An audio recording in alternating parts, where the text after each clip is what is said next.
Olá, a conversa de hoje será com o médico gastrohepatologista Pedro Dux e o tema, a pauta, será saúde do fígado e do intestino. Uma satisfação, meu caro, podermos conversar a partir de agora sobre tão importantes temas. Obrigado, Cândido, pelo esse momento aí de bate-papo, né, que com certeza será muito produtivo. Quanto a exames do fígado, o que é que há de mais moderno, de mais atual em termos técnicos e científicos? Dentre os métodos que nós temos disponíveis hoje para avaliação do grau de rigidez hepática, ou seja, determinar se o indivíduo tem uma doença mais leve, uma doença moderada ou uma doença de grau mais avançado, ou seja, a cirrose, nós disponibilizamos da elastografia hepática, um exame que está disponível há menos de uma década e é capaz de justamente medir se o seu fígado ele tem rigidez maior, menor ou se já está no estágio de cirrose. Como se dá essa medição? Quais são os parâmetros? A elastografia ela é feita através de um simples exame de ultrassonografia, entretanto que aquele aparelho, equipamento tenha condições de aferir a velocidade com que a onda sonora ela se espalha pelo fígado. E a partir de uma medida das medianas dessas ondas é que nós vamos poder graduar a fibrose como ausente, como leve, como moderada ou acentuada. Quais problemas no fígado esse exame identifica? Nós conseguimos identificar, de uma maneira geral, nas mais diversas doenças hepáticas, se existe o grau de rigidez. A avaliação das doenças do fígado, de forma geral, ela compõe um conjunto de exames. Muitas vezes nós lançamos mãos de endoscopia, de exames laboratoriais, de ultrassonografia, e este exame ele auxiliar em nos dizer se o indivíduo tem uma doença leve, moderada ou acentuada. Entretanto, a etiologia, ou seja, a natureza da lesão, é que nós temos esse papel de descobrir. Mas isso não significa que esse exame ele tornou o ultrassom, como é popularmente conhecido, obsoleto, né? E esse novo exame, quanto tempo leva em média? Quanto tempo de duração? Bom, a elastografia ela não elimina o poder da ultrassonografia, porque a ultrassonografia de fígado vai avaliar a parte morfológica, visual, se o fígado tem dimensões aumentadas, dimensões diminuídas, se existe alguma dilatação no calibre das veias que irrigam o fígado. E essa análise morfológica, ou seja, da forma e da sua anatomia, ela ainda é imprescindível para um bom diagnóstico. É um exame simples, é um exame que, agregado a uma ultrassonografia da parte superior do abdômen, ela gira em torno de 10 a 15 minutos. Não é um exame de execução difícil, nem que seja demorado para o paciente. E a média de tempo para o resultado? São resultados que você pode dá-los na hora ou no dia seguinte, mas normalmente nas avaliações nós conseguimos já, ao finalizar a realização do exame, dizer para o paciente se ele tem ou não tem alguma doença mais grave. Meu caro, apesar de jovem, você é bastante experiente. Quais são os problemas de fígado que você tem observado que tem se sobressaído, que têm sido mais comuns? Hoje em dia, Cândido, as doenças relacionadas ao uso abusivo do álcool e a gordura do fígado, que a gente chama tecnicamente de esteatose hepática, Sim. Elas são as doenças que são mais prevalentes, tanto pelos hábitos alimentares, né, que nós no mundo moderno modificamos o padrão alimentar, e também pelo uso abusivo do álcool relacionado às questões ligadas à ansiedade, estresse e os enfrentamentos do próprio mundo, da própria vida. Aí nós poderíamos citar a gastrite, a esofagite, pelos iFoods da vida, pelos alimentos processados, pela hiperconectividade que é exigida hoje em redes sociais, no próprio trabalho, quais efeitos os ansiolíticos e outros medicamentos para a saúde mental, psiquiátricos, eles contribuem, concorrem para esses problemas? Normalmente, o fígado ele é responsável, né, pelo processamento de drogas, medicamentos e Sim. também do produto, né, do que é absorvido a nível de intestino. Os medicamentos, de uma maneira geral, todos eles tendem a passar pelo fígado, que é um órgão que funciona como um grande processador de tudo isso. O uso prolongado de várias medicações, associação de medicamentos, todos esses fatores eles podem potencialmente lesar o fígado. Por isso que é importante, né, que os indivíduos que que fazem uso de medicações psicotrópicas ou Sim. uso de anti-inflamatórios em excesso, ou qualquer um outro tipo de medicamento que seja de uso contínuo, ele sempre, pelo menos a cada 6 meses, faça uma verificação das suas taxas hepáticas através de exames laboratoriais que já vão nos dar um norte em relação a saber se está havendo ou não agressão ao fígado. As pessoas que se encontram nessa situação de forma mais dramática são aquelas portadoras de diabetes e também de demências, que têm obrigatoriamente que utilizar medicamentos? Sim, sim, sim. Todo indivíduo, se esteja ele num estágio de demência ou um estado mental natural, mas que façam uso de vários medicamentos, eles são fatores, são grupo de risco para a lesão hepática. Eu me referi especificamente a esses grupos pelo uso contínuo que eles são forçados a ter. Sim, sim. Diabéticos, principalmente. O uso contínuo de medicamentos se torna obrigatório que o clínico que o acompanhe Sim. tenha o cuidado de solicitar os exames de taxas do fígado para que o indivíduo não passe longos períodos com uma lesão sem ser diagnosticado. Meu caro, você falou há pouco em cirrose, mas cirrose que não atinge, que não vitima somente alcoólatras, somente portadores da doença do alcoolismo. Também outras pessoas, né? Isso. A cirrose, ela tem uma infinidade de causas. Por exemplo? O alcoolismo é apenas uma delas. Porém, por exemplo, você pode ter um indivíduo que não ingere álcool com frequência ou não ingere nada de álcool e tenha cirrose em decorrência de uma esteatose hepática, ou seja, gordura no fígado, em decorrência de uso de medicamentos, uma hepatite medicamentosa, né, que seja Sim. de longa data, doenças autoimunes do fígado, ou seja, quando o seu sistema imunológico ele desenvolve uma resposta exagerada a ponto de os anticorpos agredirem as próprias células do fígado, fazendo com que, a longo prazo, o indivíduo vá desenvolvendo cicatrizes até chegar a uma fibrose e da fibrose atingir o estágio de cirrose, né, que seria o endurecimento total ali do fígado. Qual é a mensagem que você deixa para aquelas pessoas que são irresponsáveis, que subestimam tudo isso aí que você falou, considerando que o fígado se recupera, que há uma recuperação dele? Existe realmente esse sentido de que o fígado ele se regenera, se recupera. Sim.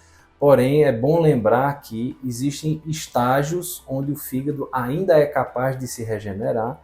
Entretanto, quando você já atinge um estágio onde a fibrose, o endurecimento, ele já se estabeleceu, a partir dali não há mais regeneração.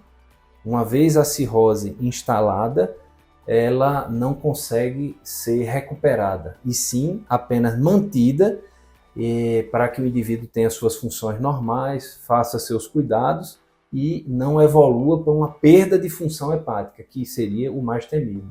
A fibrose, você se refere, são aquelas estrias que aparecem? Isso. Fibroses são verdadeiras cicatrizes, como se fossem estrias, que vão substituindo o tecido hepático normal e vão fazendo com que os hepatócitos, que são as células que produzem a principal função as principais funções do fígado, vão morrendo e esse órgão vai perdendo a sua função. Depois dessa verdadeira aula sobre fígado, vamos partir agora para intestino. Câncer de intestino. Quais exames preventivos podem ser feitos para evitar esse problema silencioso? Cândido, o câncer de intestino ele é muito importante aqui na nossa região, né, no nosso país, no mundo, como no mundo ocidental e oriental, de uma forma geral, porque é uma doença que tem uma prevalência muito elevada. É um dos cânceres, um dos poucos cânceres que nós conseguimos prevenir através da realização de exames específicos, ou seja, a colonoscopia, onde você fará a detecção de pequenas lesões e essas pequenas lesões, uma vez removidas, se interrompe o crescimento e evita-se que o indivíduo desenvolva uma lesão tumoral ali no cólon, né, no intestino grosso. Guardadas as proporções, ainda há uma resistência grande, tanto de homens como de mulheres, de variadas faixas etárias, quanto à realização desse exame em relação, por exemplo, ao exame de próstata, ao toque? Sim. A colonoscopia, né, por se tratar de um exame que vai avaliar o intestino grosso, exige uma preparação e existe essa resistência pelo fato de ser uma análise do intestino, principalmente dos homens, na sua realização. Seria uma espécie de endoscopia anal. Exatamente. E se trata exatamente disso.